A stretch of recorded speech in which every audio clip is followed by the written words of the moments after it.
La zone de chalandise. Détermination de la zone et estimation du potentiel économique. L'entreprise qui veut s'implanter cherchera à déterminer le potentiel économique de la zone. Elle va donc réaliser une étude de cette zone. La zone de chalandise est la zone dans laquelle se trouve la clientèle potentielle. L'étude peut être aussi réalisée pour un point de vente existant. Dans ce cas, elle permet de mesurer l'efficacité d'une politique commerciale. Pour délimiter la zone de chalandise, on trace des courbes selon que l'on veuille estimer la distance ou le temps d'accès au point de vente. Ainsi, on va distinguer les courbes isochrones et les courbes isométriques. Voici un exemple de zone de chalandise pour un magasin se situant à Angoulême, avec donc les trois zones, primaire, secondaire et tertiaire. Les courbes isochrones, elles permettent de mesurer le temps d'accès. Elles sont tracées autour du point de vente et relient les points pour lesquels les temps de trajet pour se rendre au point de vente sont identiques.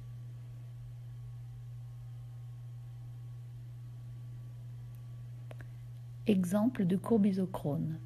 La zone primaire à moins de 5 minutes, la zone secondaire entre 5 et 15 minutes, et la zone tertiaire à plus de 15 minutes. Les courbes isométriques.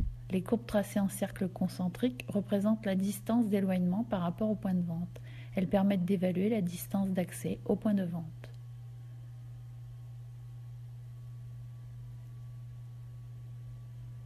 Les courbes isométriques, par exemple, peuvent être déterminées de la manière suivante. Primaire 200 mètres, secondaire 500 mètres, tertiaire 1 km.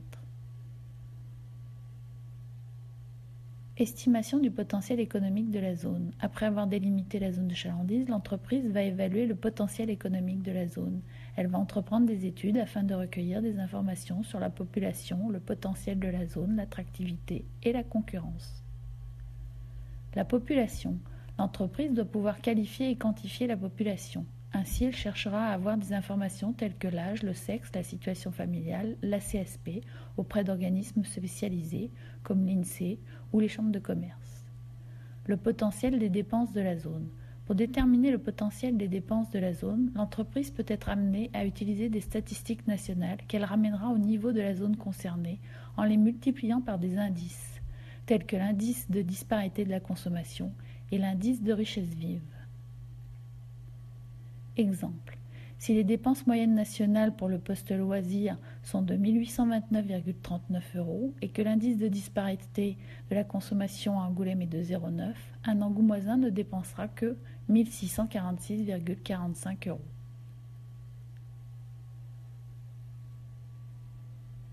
L'IDC permet de prendre en compte les différences de consommation. Le CREDOC publie aussi des indices de richesse vive qui permettent de connaître le revenu moyen de la zone concernée en appliquant le même principe que l'IDC.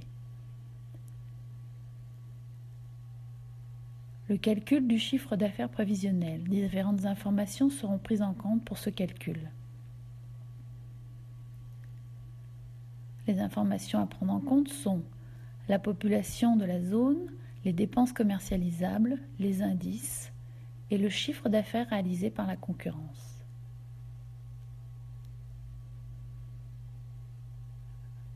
La formule de calcul pour le chiffre d'affaires prévisionnel, chiffre d'affaires potentiel de la zone, moins évasion plus invasion, multiplié par part de marché prévisionnelle. Définition de l'invasion, ce sont les dépenses effectuées dans la zone par les non-résidents, et l'évasion, les dépenses effectuées par les habitants hors de la zone.